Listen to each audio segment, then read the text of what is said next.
Assalamualaikum warahmatullahi wabarakatuh.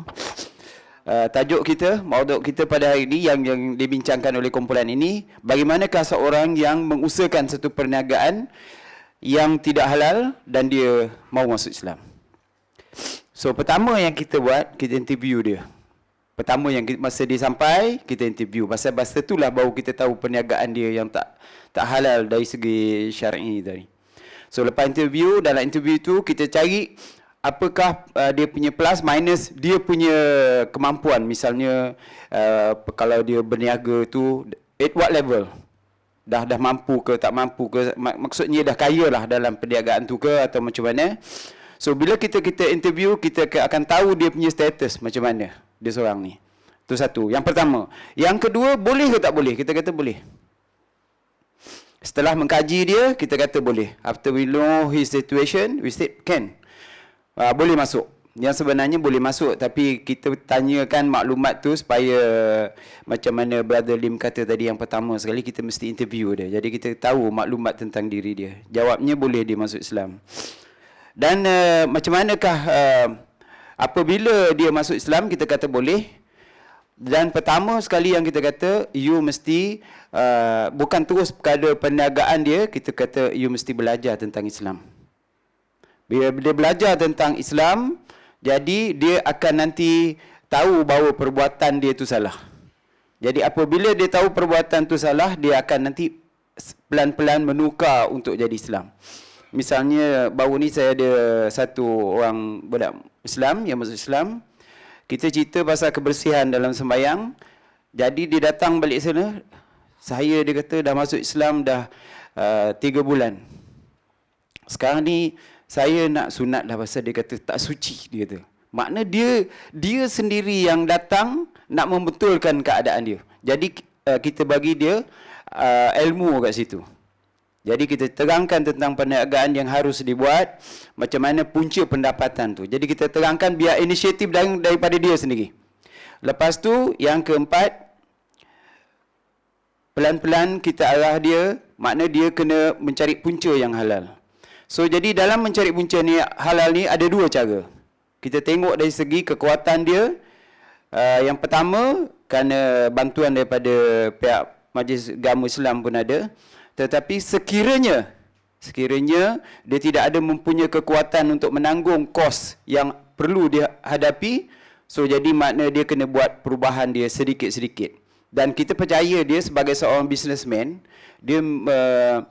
dia boleh turn situasi itu. Makna dia boleh menukar kepada perniagaan yang lain daripada yang dia buat tu. Pasal dia sebagai, kalau orang yang tak biasa berniaga memang tak boleh nak berniaga. Tapi orang yang biasa berniaga ni dia akan tahu cari peluang-peluang yang berniaga. Dan kita beri advice masuk perubahan sedikit-sedikit kepada perniagaan yang itu. Itu satu cara.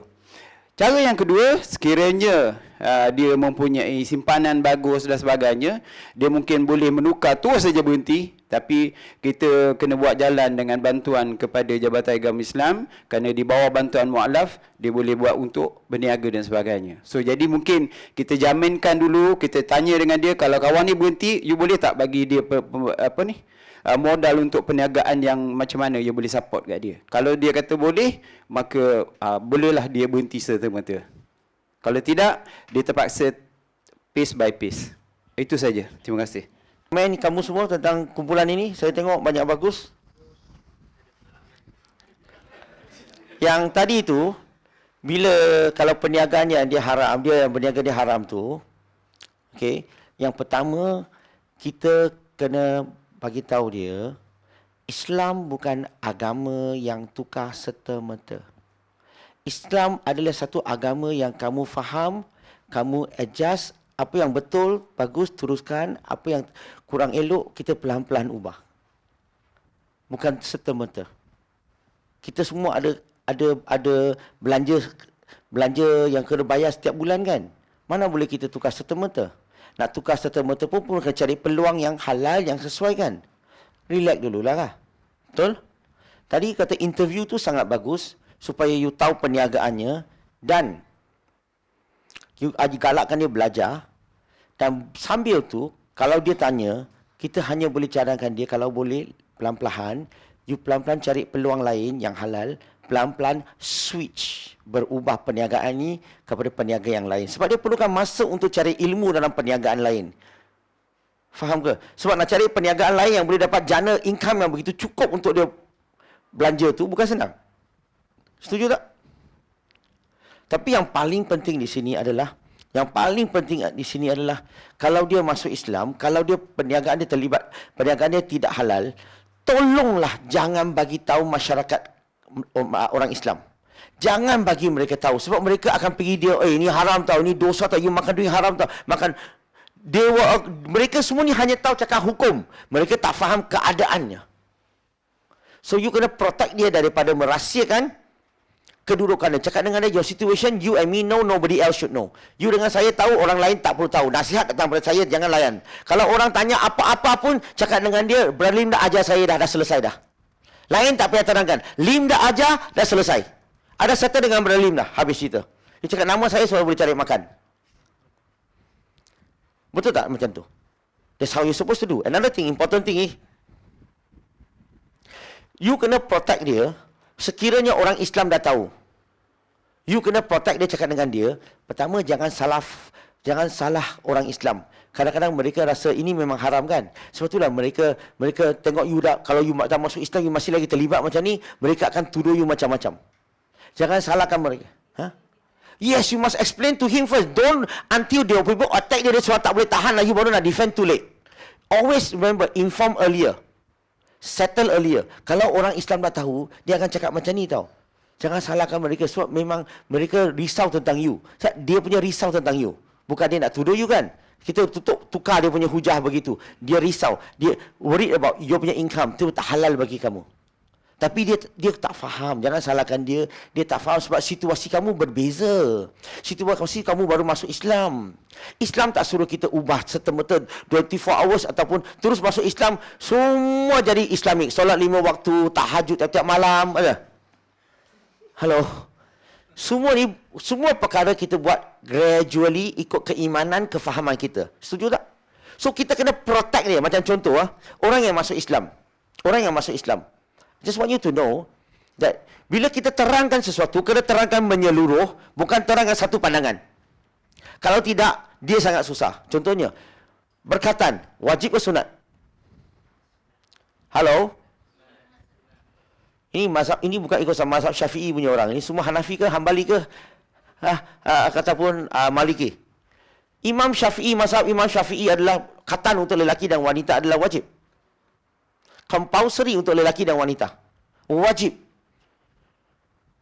Poin saya, bila you terangkan kepada mu'alaf itu, cakap dengan dia dalam Islam, dalam agama Islam ada khilaf di kalangan ulama. Secara umumnya, ada setengah-setengah masyarakat Islam, mereka berpegangan kefahaman adalah wajib. Boleh faham ke?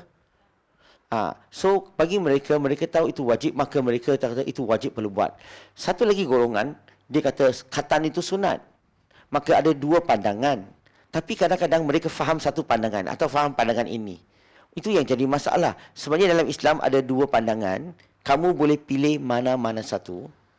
Tapi dengan satu syarat, kamu kena hormati pendapat yang lain. Maksudnya dalam Islam, kedua-dua pandangan ini pun betul. Kamu pilih mana satu, pilih satu, hormat satu lagi. You terangkan kepada ini. Kalau orang cakap you macam ni, you faham tak dia ni? Dia sebenarnya ikut mazhab Syafi'i punya pandangan. Kamu ni Hambali, Maliki, Hanafi. So bagi dia tahu. So ada khilaf. So bila orang cakap, dia tanya dia, you dah katakan ke belum? Kalau dia kata